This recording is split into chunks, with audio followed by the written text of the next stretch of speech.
Hey Internet, what's up? I'm Christiane Cordero and this is the 734 from WCCO. We know most of you are about to head out the door, maybe head to work, so let's get you started. First things first with your 7:30 forecast. It's going to be pretty cloudy throughout the day today is what Mike Augustinak was saying throughout his forecast. We're going to hit the low 40s by this afternoon and staying mild, 39. It is amazing how warm relatively that feels compared to how we felt much of last week. So that's what your day looks like. So now let's talk about this. An extra charge for using a paper or plastic bag could soon be coming to Minneapolis. The Minneapolis City Council is considering an ordinance today that would add 5-cent charge to one-time used bags. It would affect both paper and plastic bags at grocery stores and other retailers.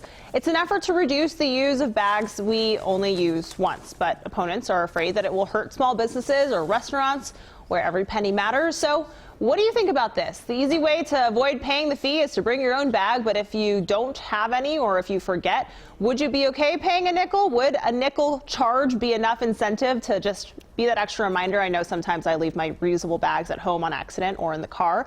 So let us know. What do you think? Those watching on Facebook, leave a comment right here and we'll get through a few of those in a moment. In the news this morning, there's been another mass shooting out in California. Police say in Fresno, 10 people were shot at a backyard party last night. 4 of them died. Investigators say roughly 35 people were watching a football game when at least one armed suspect snuck into the gathering and opened fire. Police say that there's no indication the victims knew the suspect and that they're still looking for the gunman. Back in the Twin Cities, officers are investigating a fatal shooting near the Stone Arch Bridge. A man was shot there on Saturday night. It's a popular part of town that recently has had to address some real safety concerns. Neighbors told us that they heard the incident happen but assumed it was a crash as they're not used to seeing violence in the Marcy Homes neighborhood until recently.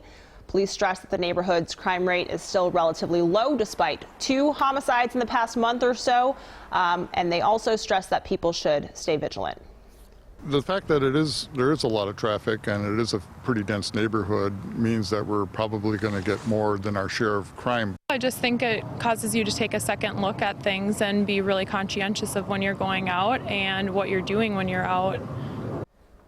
Investigators are still looking for a suspect in that case and motive as well in this weekend's homicide. At the state capitol today, we expect an update on the back and forth conversation to solve the high-priced insulin problem. Minnesota Governor Tim Walz has a press conference this morning. Today marks the state Senate's self-imposed deadline to come up with an agreement on moving forward on a path to affordable insulin. The governor wanted both parties to find some kind of common ground before calling a special session, ideally, he says, before Christmas. People are still celebrating the Vikings' huge comeback win against the Broncos. We can't show you the highlights, bummer, but here's Twitter. Minnesota was down 20-0 at halftime, but the Vikings rallied against Denver and came back to win the game 27-23. What a win indeed. After the game, quarterback Kirk Cousins tweeted, "Love the way our fans stuck with us today. Your energy made the difference." #Skol. Across the pond and underwater, Venice is once again dealing with heavy rains and another exceptionally high tide in northern Italy. Floodwaters have inundated the city 3 times in the past week. A break may be on the horizon. Water levels are going down and expected to continue to drop over the next few days. As the holidays approach, doctors are warning parents to be on the lookout for a potentially life-threatening illness. It's not the flu. It's not the cold. It's called respiratory syncytial virus, or RSV. The CDC tells parents to be on the lookout for common cold symptoms along with irritability, fatigue, decreased appetite, apnea, or pauses while breathing, and sometimes a fever. There's no vaccine for RSV. The virus has spread around the holiday season before. And from protecting your health to protecting your wallet, the Better Business Bureau is warning about a secret sister gift exchange going viral online. They call it an illegal pyramid scheme. You may have seen the invitation on social media. People are asked to buy and mail a modest gift to a stranger and told that they will get a certain number of gifts in return. They're also encouraged to invite other people to the gift exchange. The BBB says don't fall for it, as the gifts likely will not show up. Rapper Kanye West talked about his newfound faith yesterday at Pastor Joel Osteen's mega church in Houston, Texas. Now, I told you about my arrogance and cockiness already.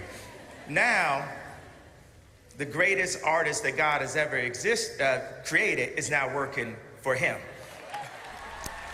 West took part in yesterday morning's service with Pastor Rothstein. The rapper's wife, Kim Kardashian West, and their daughter North were also there.